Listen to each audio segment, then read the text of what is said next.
प्रिय शिव भक्तों, आज मैं आपके समक्ष प्रस्तुत करने जा रहा हूं श्रावण मास के पावन सोमवार की एक अत्यंत ही भावपूर्ण, अलौकिक और चमत्कारिक व्रत कथा। ये वो पावन कथा है जिसमें एक सच्चे भक्त की निष्काम पुकार सुनकर स्वयं महाकाल को कालों के कठोर नियम बदलने पड़े थे।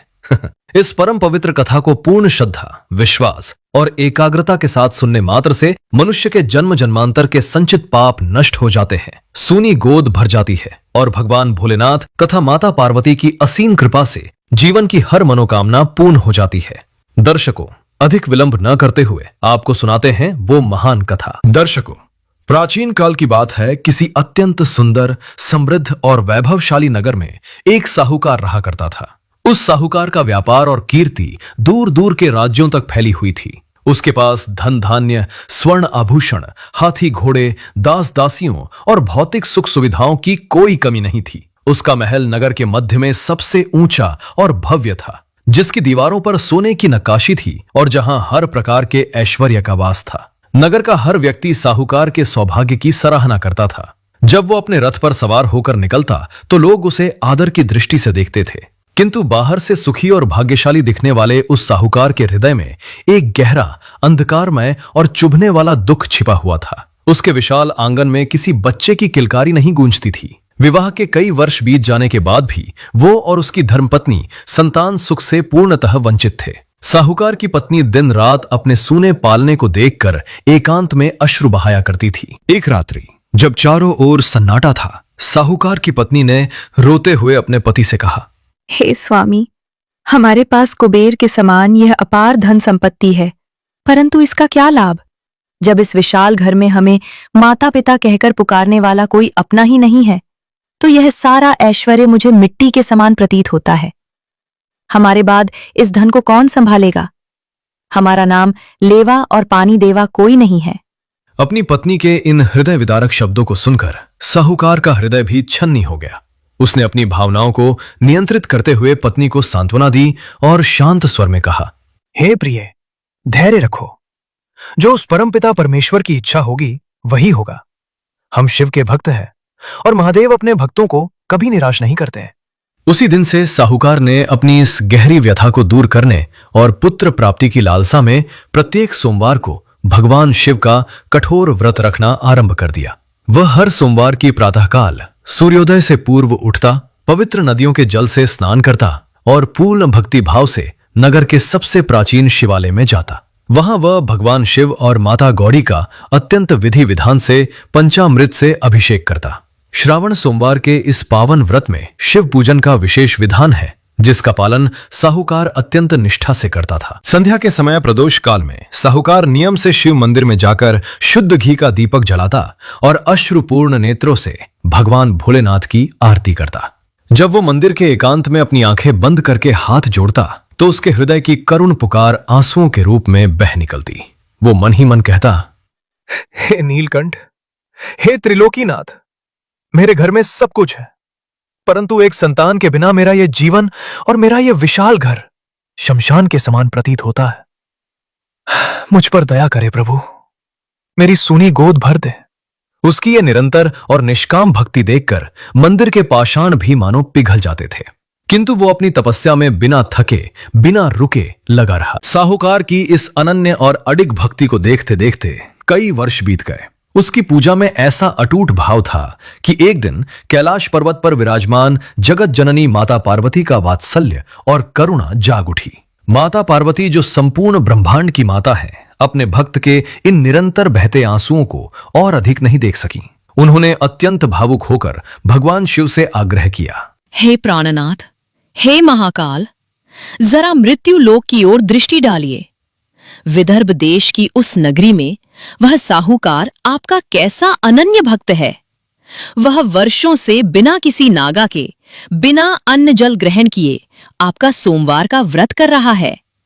उसकी आंखों में अपने सूने आंगन की पीड़ा है। हे स्वामी, आप तो आशुतोष हैं, शीघ्र प्रसन्न होने वाले देव हैं। कृपया आप इस दुखी भक्त की मनोकामना पूर्ण कर दें और इसे संतान सुख का वरदान दें। माता पार्वती की ये करुण पुकार सुनकर समाधि में लीन भगवान शिव ने अपने नेत्र खोले उनके होठों पर एक शांत और गंभीर मुस्कान थी। उन्होंने कहा, हे देवी पार्वती, ये संसार एक कर्म क्षेत्र है। यहाँ जो भी प्राणी जन्म लेता है वो अपने पूर्व जन्मों के संचित कर्मों का फल ही भोगता है। जो मनुष्य जैसा बीज बोता है वैसी ही फसल काटता है। इस साहूकार के भाग्य में इसके कर्मों के विधान के अनुसार संतान का कोई सुख नहीं लिखा है। इसे इस जन्म में बिना संतान के ही अपने कर्मों का फल भोगना होगा। परंतु माता पार्वती का हृदय एक मां का हृदय था। वे साहूकार की भक्ति के आगे कठोर कर्मों के विधान को भी झुकाना चाहती थीं। उन्होंने हठ करते हुए अत्यंत आग्रहपूर्वक कहा, हे देवादिदेव, मैं कर्मों के विधान को भली भांति जानती हूं, किंतु यदि आपका अनन्य भक्त इस प्रकार रोता रहा तो इस मृत्यु लोक में आपकी दयालुता और भक्ति पर कौन विश्वास करेगा। आपके लिए तो इस ब्रह्मांड में कुछ भी असंभव नहीं है। आप भाग्य की रेखाओं को मिटाकर नई रेखाएं खींच सकते हैं। आपको उस साहूकार के दुख को अवश्य दूर करना ही होगा। मैं आपसे बारंबार प्रार्थना करती हूं कि उसकी निष्काम भक्ति का मान रखते हुए उसे पुत्र प्राप्ति का वरदान दे। माता पार्वती के बार बार अनुनय विनय और हठ को देखकर भगवान शिव को विवश होना पड़ा। उन्होंने एक गहरी सांस ली और कहा, हे उमा, तुम्हारे अत्यंत आग्रह के कारण मैं इस साहूकार को पुत्र प्राप्ति का वरदान अवश्य दे रहा हूं, परंतु प्रकृति के नियमों में इस प्रकार का हस्तक्षेप पूर्ण रूप से सुखदायी नहीं हो सकता।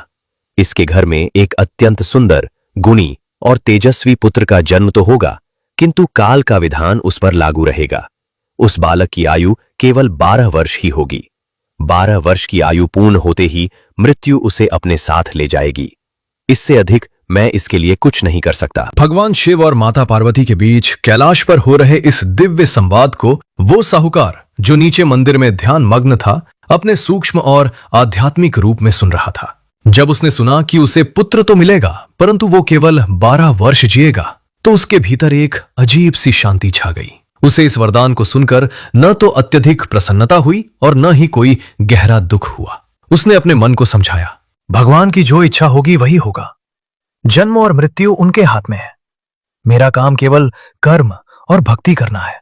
वो बिना किसी शिकायत के पहले की भांति ही पूरी श्रद्धा से शिव जी का व्रत और पूजन करता रहा। समय अपनी गति से आगे बढ़ा। भगवान शिव के दिए गए उस अलौकिक वरदान के प्रभाव से साहूकार की पत्नी गर्भवती हुई। ये समाचार मिलते ही साहूकार के घर और पूरे नगर में खुशियों की लहर दौड़ गई। 10वें महीने में साहूकार की पत्नी ने एक अत्यंत सुंदर, कांतिमान और तेजस्वी पुत्र को जन्म दिया। बालक के मुख पर सूर्य के समान तेज और चंद्रमा के समान शीतलता थी। पूरे नगर में ढोल नगाड़े बजाए गए, मंगल गीत गाए गए। साहूकार ने अपने खजाने के द्वार खोल दिए। गरीबों और ब्राह्मणों में अपार धन, स्वर्ण मुद्राएं, वस्त्र और अन्न का दान किया गया। साहूकार की पत्नी तो मानो स्वर्ग के संपूर्ण सुखों को पा चुकी थी। वो दिन रात अपने पुत्र को निहारती रहती, उसे पलकों पर बिठाकर रखती। परंतु उत्सव के इस भारी उल्लास के बीच साहूकार का मन भीतर ही भीतर रो रहा था। जब भी वो अपने उस हंसते खेलते, तोतली बोली बोलने वाले फूल से बच्चे को देखता, उसे भगवान शिव की वो कठोर भविष्यवाणी याद आ जाती कि ये बालक केवल 12 वर्ष का ही मेहमान है। इसलिए उसने अपने इस गहरे रहस्य और अपनी आंतरिक पीड़ा को किसी के सामने, यहां तक कि अपनी प्राण प्रिय पत्नी के सामने भी प्रकट नहीं होने दिया। बालक धीरे धीरे बड़ा होने लगा। वो केवल रूप रंग में ही नहीं बल्कि गुणों में भी अद्वितीय था। वो अत्यंत सुशील, संस्कारी और कुशाग्र बुद्धि का था। देखते ही देखते वो बालक 11 वर्ष का हो गया। बालक की सुंदरता, उसकी विनम्रता और उसके गुणों की चर्चा पूरे नगर में होने लगी। एक दिन साहूकार की पत्नी ने अत्यंत उत्साह और उमंग के साथ अपने पति से कहा, स्वामी, हमारा इकलौता पुत्र अब 11 वर्ष का हो चुका है। ये कितना सुंदर और गुणवान है। अब ये विवाह योग्य हो गया है। क्यों ना हम किसी संभ्रांत और उच्च कुल की रूपवती कन्या से इसका विवाह करवा दें और अपने घर में पुत्र वधू ले आएं। मेरी बहुत इच्छा है कि मैं अपने बेटे के सिर पर सेहरा बंधा देखूं। पत्नी की बात सुनकर साहूकार का हृदय कांप उठा। उसकी आंखों के सामने अपने बेटे की मृत्यु का वो दृश्य मंडराने लगा। वो जानता था कि यदि 12वें वर्ष में इसकी मृत्यु हो गई तो किसी निर्दोष और अनजान कन्या का जीवन भी हमेशा के लिए अंधकारमय हो जाएगा। वो कम उम्र में ही विधवा हो जाएगी। साहूकार ने अपनी भावनाओं पर अत्यंत कठोर नियंत्रण रखते हुए दृढ़ता से कहा, नहीं प्रिय, मैं अभी इसका विवाह कदापि नहीं करूंगा। हमारा पुत्र अत्यंत मेधावी है। पहले मैं इसे उच्च शिक्षा और वेद पुराणों का ज्ञान प्राप्त करने के लिए काशी भेजूंगा। विद्या प्राप्ति के पश्चात ही इसके विवाह के विषय में कोई विचार किया जाएगा। साहूकार ने बिना कोई समय नष्ट किए तुरंत अपनी पत्नी के भाई यानी बालक के मामा को अपने पास बुलवाया। उसने अपने साले को बुलाकर ढेर सारा धन, बहुमूल्य स्वर्ण मुद्राएं और सेवक सौंपते हुए कहा, हे भ्राता, तुम मेरे इस प्राणों से प्रिय पुत्र को अपने साथ विद्याध्ययन के लिए काशी नगरी ले जाओ। मार्ग में जहां कहीं भी तुम विश्राम करो, वहां बड़े बड़े यज्ञ और अनुष्ठान का आयोजन करना। ब्राह्मणों, साधु संतों और गरीबों को भर पेट भोजन कराना और उन्हें खूब दान दक्षिणा देते हुए ही आगे बढ़ना। मामा ने साहूकार की आज्ञा को शिरोधार्य किया। अगले दिन की सुबह आंखों में आंसू भरे माता पिता ने अपने वर्षीय पुत्र को मामा के साथ काशी के लिए विदा किया। साहूकार की पत्नी अपने बेटे को सीने से लगाकर फूट फूट कर रो रही थी, मानो उसका मन किसी अनिष्ट की आशंका से कांप रहा हो। दोनों मामा भांजे रास्ते भर शिवजी का स्मरण करते, ओम नमः शिवाय का जाप करते, यज्ञ और हवन करते तथा ब्राह्मणों को दान दक्षिणा देते हुए काशी नगरी की ओर चल पड़े। यात्रा करते हुए मामा और भांजे कई नगरों, घने जंगलों और नदियों को पार कर रहे थे। इसी बीच रास्ते में एक बहुत ही भव्य और विशाल शहर पड़ा। उस दिन उस शहर में बहुत बड़ी हलचल थी। चारों ओर मंगल वाद्य बज रहे थे, क्योंकि वहां के राजा की इकलौती और अत्यंत रूपवती कन्या का विवाह होने वाला था। पूरा शहर दुल्हन की तरह सजाया गया था। द्वारों पर तोरण बंधे थे और हर ओर उल्लास का वातावरण था। उसी दिन एक अन्य राज्य का राजकुमार अपनी बारात लेकर वहां पहुंचा था, परंतु उस वर पक्ष के खेमे में एक गहरा तनाव, भय और चिंता छाई हुई थी। बात यह थी कि जो राजकुमार राजकुमारी से विवाह करने आया था, वो एक आंख से काना था। लड़के के पिता, जो स्वयं एक राजा था, को यह भय सता रहा था कि यदि कन्या पक्ष वालों को, विशेषकर राजकुमारी के माता पिता को, इस बात का तनिक भी आभास हो गया कि उनका होने वाला दामाद काना है, तो वे तुरंत इस विवाह को रोक देंगे और उन्हें भारी अपमान सहकर खाली हाथ लौटना पड़ेगा। जब वर पक्ष का राजा अपनी इसी चिंता में डूबा हुआ था और कोई मार्ग खोज रहा था, तभी उसकी दृष्टि साहूकार के उस अति सुंदर, ओजस्वी और गुणवान पुत्र पर पड़ी, जो अपने मामा के साथ वहां से गुजर रहा था। बालक के मुख पर ऐसा तेज था कि कोई भी उसे देखकर मोहित हो जाए, मानो साक्षात कामदेव पृथ्वी पर उतर आए हों। वर के पिता के मन में तुरंत एक छलपूर्ण और कुटिल विचार आया। उसने साहूकार के पुत्र और उसके मामा को आदरपूर्वक अपने पास बुलाया। उसने उनके चरण छुए और लालच देते हुए कहा, हे श्रेष्ठ जनों, मैं भारी संकट में हूं। मेरे पुत्र की एक आंख खराब है। यदि कन्या पक्ष वालों ने उसे देख लिया तो मेरा घोर अपमान होगा और यह विवाह टूट जाएगा। मेरी आपसे करबद्ध प्रार्थना है कि कृपया आप अपने इस सुंदर बालक को दूल्हे के राजसी वस्त्र पहनाकर केवल आज रात के लिए विवाह मंडप में बैठा दें।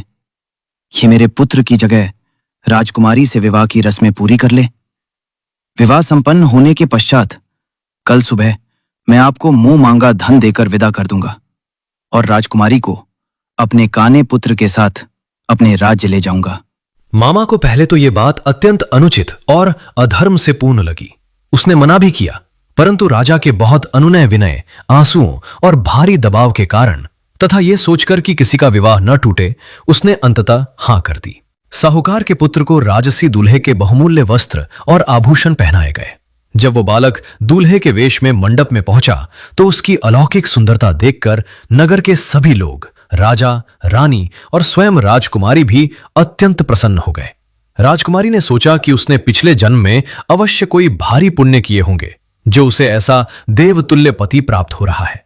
पूरी भव्यता, वैदिक मंत्रोच्चार और विधि विधान के साथ साहूकार के पुत्र का विवाह उस राजकुमारी के साथ संपन्न हो गया। विवाह के बाद जब साहूकार का पुत्र महल के एकांत कक्ष में पहुंचा तो उसका धर्मपरायण, सत्यनिष्ठ और ईमानदार हृदय उसे बुरी तरह कचोटने लगा। उसे यह छल बिल्कुल भी न्याय संगत नहीं लगा। उसने सोचा, ये एक महान पाप है। इस निर्दोष और कोमल राजकुमारी के जीवन के साथ ये बहुत बड़ा धोखा हो रहा है। कल सुबह इसे एक ऐसे व्यक्ति के साथ भेज दिया जाएगा जिसे इसने अपना पति माना ही नहीं है, और मैं इस पाप का भागीदार बनूंगा। साहूकार के पुत्र ने अपने विवेक और सत्य का सहारा लिया। जब राजकुमारी गहरी नींद में सो रही थी, तब उसने अवसर पाकर राजकुमारी की सुंदर रेशमी चुन्नी के पल्ले पर अपने हाथों से एक संदेश लिख दिया। हे राजकुमारी, तुम्हारा विवाह पूरे विधि विधान से मेरे साथ ही संपन्न हुआ है, परंतु कल सुबह जिस राजकुमार के संग तुम्हें विदा करके भेजा जाएगा वो एक आंख से काना है। मैं वो राजकुमार नहीं हूं। मैं तो एक साधारण साहूकार का पुत्र हूं जो विद्या ग्रहण करने के लिए काशी जा रहा है। मैंने सत्य तुम्हें बता दिया है, अब आगे का निर्णय तुम्हारा है। इतना लिखकर साहूकार का पुत्र वहां से चुपचाप रात के अंधेरे में निकलकर अपने मामा के पास लौट आया और दोनों रातों रात बिना किसी को बताए काशी की ओर अपनी यात्रा पर आगे बढ़ गए। अगली सुबह जब पक्षियों की चहचहाहट के साथ राजकुमारी की आंख खुली तो उसकी दृष्टि अपनी चुन्नी के पल्ले पर लिखे उस संदेश पर गई। सत्य जानकर उसके पैरों तले से जमीन खिसक गई। उसके आंखों से अश्रु बहने लगे। वो तुरंत रोते हुए अपने माता पिता के पास गई और उन्हें वो चुन्नी दिखाते हुए सारी सच्चाई बता दी। राजा को जब ये पता चला कि वर पक्ष ने उनके साथ कितना बड़ा छल किया है तो उनका क्रोध भड़क उठा। उन्होंने तुरंत अपनी पुत्री को उस काने राजकुमार के साथ विदा करने से स्पष्ट रूप से इनकार कर दिया। भारी अपमान के साथ सिर झुकाए हुए बारात को बिना दुल्हन के ही वापस लौटना पड़ा। राजकुमारी ने अपने हृदय में ये प्रण कर लिया कि जिसने उसके साथ 7 फेरे लिए हैं वही उसका पति है। वो अब अपने उसी सच्चे पति के लौटने की प्रतीक्षा में अपने पिता के घर पर ही रुक गई। उधर साहूकार का लड़का और उसका मामा लंबी और कठिन यात्रा के बाद भगवान शिव की त्रिशूल पर बसी पावन नगरी काशी वाराणसी पहुंच गए। काशी के पवित्र घाटों, मंदिरों और गुरुकुलों के आध्यात्मिक वातावरण के बीच लड़के ने अपनी शिक्षा आरंभ कर दी। वो अत्यंत कुशाग्र बुद्धि का था, इसलिए अल्प समय में ही उसने वेद, पुराण, उपनिषद और शास्त्रों का गहन अध्ययन करना शुरू कर दिया। लड़का दिन रात पढ़ाई करता और उसका मामा अपना बाकी समय निरंतर यज्ञ, अनुष्ठान और ब्राह्मणों को दान पुण्य करने में व्यतीत करता। समय चक्र अपनी निर्दयी और अटल गति से घूमता रहा। एक एक दिन बीतते हुए वो दिन भी आ पहुंचा जब साहूकार का पुत्र पूरे 12 वर्ष का होने वाला था। जिस दिन बालक की आयु ठीक 12 वर्ष की हुई उसी दिन उसके मामा ने काशी के गंगा तट पर एक बहुत बड़े और विशेष यज्ञ का आयोजन रखा था। हजारों ब्राह्मण वहां उपस्थित थे। वेदों के मंत्रों से पूरा वातावरण गूंज रहा था।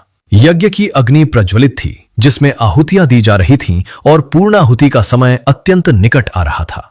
तभी अचानक साहूकार के लड़के के चेहरे का रंग पीला पड़ने लगा। उसके शरीर में एक असहनीय पीड़ा, घुटन और घबराहट होने लगी। उसके हाथ पैर ठंडे पड़ने लगे।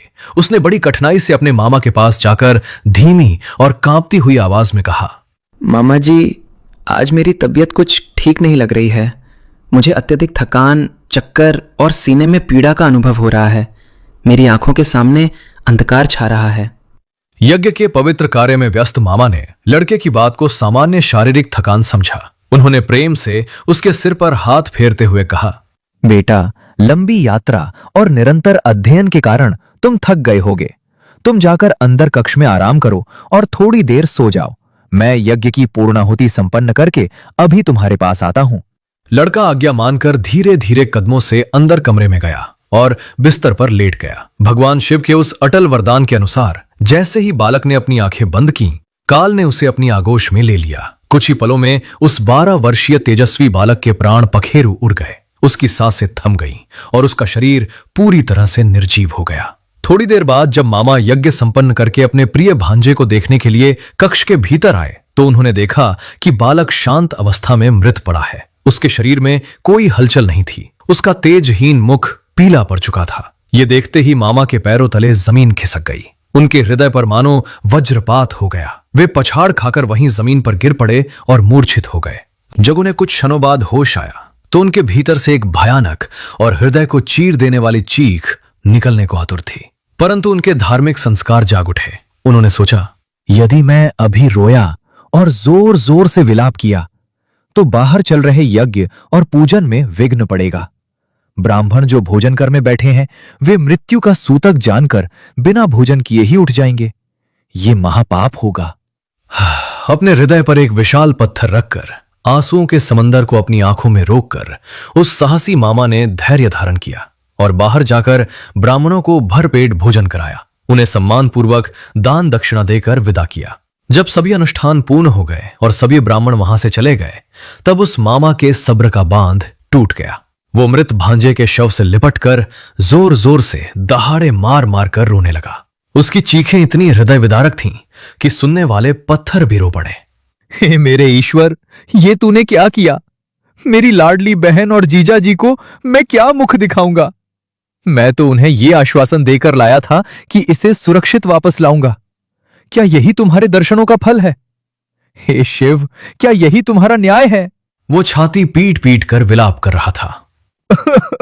मामा के उस करुण क्रंदन और विलाप से पूरा आकाश गूंज उठा। ये ईश्वर की कैसी लीला थी कि संयोगवश ठीक उसी समय भगवान शिव और जगत माता पार्वती आकाश मार्ग से उसी रास्ते से होकर गुजर रहे थे।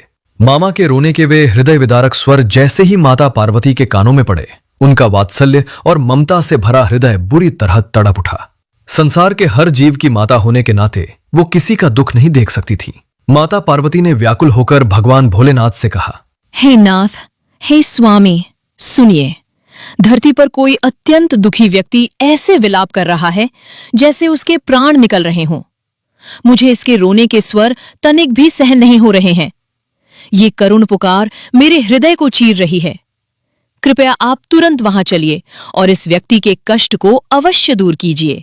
भगवान शिव, जो भूत, भविष्य और वर्तमान सब कुछ जानते थे, मुस्कुराए और माता पार्वती को अपने साथ लेकर उस स्थान पर पहुंचे।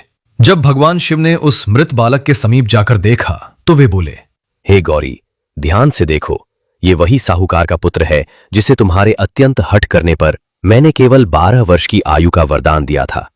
आज इसके 12 वर्ष पूर्ण हो गए हैं और अब इसकी आयु समाप्त हो चुकी है। ये काल का विधान है जिसे ये भोग चुका है। ये सुनकर माता पार्वती का मातृभाव फूट पड़ा। उन्होंने आंसुओं से भरी आंखों से भगवान शिव की ओर देखते हुए विनम्रता पूर्वक किंतु अत्यंत दृढ़ता से कहा, हे महादेव, हे कालों के काल महाकाल, मैं कुछ नहीं जानती। यदि आपने इस बालक को आज नया जीवन नहीं दिया तो इसके माता पिता जो वर्षों से आपकी अनन्य भक्ति कर रहे हैं, वे भी इसके वियोग में तड़प तड़प कर अपने प्राण त्याग देंगे। आप तो मृत्युंजय हैं। आपके लिए काल का विधान भी कोई बाधा नहीं है। मेरी आपसे करबद्ध प्रार्थना है, कृपया अपनी करुणा दिखाइए और इस बालक को जीवन दान तथा दीर्घायु प्रदान कीजिए। माता पार्वती के बार बार आग्रह करने और साहूकार के परिवार की सच्ची निष्काम भक्ति को देखते हुए भगवान शिव का हृदय द्रवित हो गया। उन्होंने अपनी अमृतमयी दृष्टि उस मृत बालक पर डाली और उसके मस्तक का स्पर्श किया। शिव जी की असीम कृपा से चमत्कार हुआ। बालक के मृत शरीर में चेतना लौट आई। उसके चेहरे पर फिर से वही लाली आ गई। उसने गहरी सांस ली और ऐसे उठकर बैठ गया मानो वो बहुत गहरी नींद से जाग उठा हो। अपने भांजे को पुनः जीवित देखकर मामा की खुशी का कोई ठिकाना न रहा। उनके आंसू, जो पहले दुख और शोक के थे, अब असीम आनंद और कृतज्ञता के आंसुओं में बदल गए। उन्होंने भगवान शिव और माता पार्वती के चरणों में गिरकर उन्हें कोटि कोटि प्रणाम किया। बालक को अपना दिव्य आशीर्वाद देकर शिव पार्वती वापस अपने धाम कैलाश लौट गए। पुनर्जीवन प्राप्त करने के बाद बालक ने अपनी शेष शिक्षा अत्यंत लगन के साथ पूर्ण की। काशी में विद्यार्जन समाप्त होने के पश्चात मामा और भांजा अत्यंत प्रसन्न मुद्रा में अपने नगर की ओर वापस चल पड़े। रास्ते में वे उसी प्रकार शिव का स्मरण करते, यज्ञ करते, ब्राह्मणों को भोजन कराते और दान दक्षिणा देते हुए आगे बढ़ रहे थे। लौटते समय दोनों चलते चलते उसी नगर में आ पहुंचे जहां 12 वर्ष की आयु में उस लड़के का विवाह उस रूपवती राजकुमारी के साथ हुआ था। वहां पहुंचकर उन्होंने फिर से एक विशाल यज्ञ का आयोजन किया। उस दिन वहां का राजा, लड़के का ससुर, अपने सेवकों के साथ घोड़े पर बैठकर उसी रास्ते से गुजर रहा था। राजा की दृष्टि जैसे ही यज्ञ कर रहे उस सुंदर, युवा और तेजस्वी ब्राह्मण पर पड़ी, उसने तुरंत उसे पहचान लिया कि ये वही युवक है जिसने मेरी पुत्री के साथ विवाह किया था और चुन्नी पर सत्य का संदेश लिखा था। राजा अत्यंत हर्षित हुआ। वो तुरंत दोनों मामा भांजे को पूरे सम्मान के साथ अपने भव्य महल में ले गया। महल में उनकी खूब आवभगत और खातिरदारी की गई। राजकुमारी भी अपने सच्चे पति को जीवित और सुरक्षित वापस देखकर खुशी से झूम उठी। उसके तप और प्रतीक्षा का फल उसे मिल गया था। कुछ दिन राजा के महल में विश्राम करने के पश्चात साहूकार के पुत्र ने राजा से अपने नगर जाने की आज्ञा मांगी। राजा ने शुभ मुहूर्त निकालकर अपनी पुत्री राजकुमारी को बहुत सारा धन, स्वर्ण, हाथी घोड़े, दास दासियां और अपार दहेज देकर अत्यंत हर्ष के साथ अपने दामाद के साथ विदा किया। इधर साहूकार के नगर में साहूकार और उसकी पत्नी की अवस्था अत्यंत दयनीय और करुणाजनक हो चुकी थी। वे दोनों कई दिनों से बिना अन्न जल ग्रहण किए भूखे प्यासे अपने बेटे के लौटने की प्रतीक्षा कर रहे थे। साहूकार ने शिवजी के मंदिर में ये कठोर प्रण ले रखा था कि यदि आज मुझे अपने इकलौते पुत्र की मृत्यु का समाचार मिला तो मैं इसी क्षण अपनी हवेली की छत से कूदकर अपने प्राण त्याग दूंगा, अथवा शिव जी के चरणों में अपना सिर पटक पटक कर जान दे दूंगा। साहूकार और उसकी पत्नी दोनों अपनी हवेली की सबसे ऊंची छत पर चढ़कर बैठे थे और टकटकी लगाए रास्ते की धूल की ओर देख रहे थे कि कब कोई समाचार आए। तभी जब वे अपने शहर के निकट पहुंचे तो लड़के के मामा ने कहा, बेटा, तुम अपनी पत्नी के साथ यहां उपवन में आराम करो। पहले मैं जाकर तुम्हारे माता पिता को तुम्हारे सुरक्षित और जीवित लौटने का शुभ समाचार सुनाता हूं, क्योंकि वे तुम्हारे प्राणों की चिंता में अत्यंत व्याकुल होंगे। मामा दौड़ता हुआ साहूकार के घर पहुंचा और उसने जोर से पुकार कर कहा, बधाई हो, आपका पुत्र विद्या पूर्ण करके अपनी नवविवाहिता पत्नी के साथ सकुशल लौट आया है। शिवजी की कृपा से वो पूर्ण रूप से स्वस्थ है। अपने बेटे के जीवित होने का यह शुभ समाचार सुनते ही साहूकार और उसकी पत्नी के सूखे शरीरों में मानो प्राण लौट आए। उनकी आंखों से खुशी के आंसू छलक पड़े। वे दोनों तुरंत दौड़ते हुए नीचे आए और अपने पुत्र तथा पुत्रवधू को सीने से लगा लिया। उस मिलन का दृश्य इतना भावुक था कि देखने वालों की भी आंखें नम हो गईं। पूरे नगर में फिर से दिवाली जैसा उत्सव मनाया गया। साहूकार ने अपना खजाना गरीबों के लिए खोल दिया। उसी रात जब साहूकार आनंदपूर्वक सो रहा था, तब भगवान शिव ने उसके स्वप्न में दर्शन दिए। शिवजी के मस्तक पर चंद्रमा सुशोभित था और उनके चेहरे पर अपार करुणा थी। शिवजी ने कहा, हे साहूकार, मैं तेरे सोमवार के कठोर व्रत करने, तेरी निष्काम भक्ति और प्रत्येक सोमवार को पूर्ण श्रद्धा से व्रत कथा सुनने से अत्यंत प्रसन्न हूं। तेरी इसी अडिग भक्ति और माता पार्वती के वात्सल्यपूर्ण आग्रह के कारण ही मैंने तेरे पुत्र को अकाल मृत्यु से बचाकर उसे लंबी आयु प्रदान की है। जो कोई भी मनुष्य इसी प्रकार पूर्ण श्रद्धा और विश्वास के साथ श्रावण मास के सोमवार का व्रत करेगा या इस कथा को सुनेगा और पढ़ेगा, उसके जीवन के सभी दुख, रोग और दरिद्रता दूर हो जाएंगे और उसकी समस्त मनोकामनाएं अवश्य पूर्ण होंगी। अगली सुबह उठकर साहूकार ने शिवजी का धन्यवाद किया और सारी नगरी में यह ढिंढोरा पिटवा दिया कि भगवान शिव का सोमवार व्रत कितना चमत्कारी है। इस व्रत को करने से विवाह योग्य कन्या को उत्तम वर मिलता है, स्त्रियों को अखंड सौभाग्य और संतान सुख की प्राप्ति होती है और परिवार में सदैव सुख समृद्धि बनी रहती है। बोलिए उमापति महादेव की जय। ओम नमः शिवाय। प्रिय श्रोताओं, जिस प्रकार भगवान भोलेनाथ और माता पार्वती ने साहूकार के दुख दूर कर उसके पुत्र को जीवन दान दिया, वैसे ही महादेव आप सभी के जीवन के कष्टों को दूर करें। यदि आपको यह कथा हृदय से अच्छी लगी हो और भगवान शिव की महिमा ने आपको भावुक किया हो, तो इस वीडियो को लाइक अवश्य करें। इसे अपने परिवार और मित्रों के साथ शेयर करें ताकि वे भी इस पुण्य कथा को सुनकर लाभ उठा सकें। भगवान शिव के प्रति अपनी श्रद्धा प्रकट करने के लिए कमेंट में हर हर महादेव लिखना न भूलें।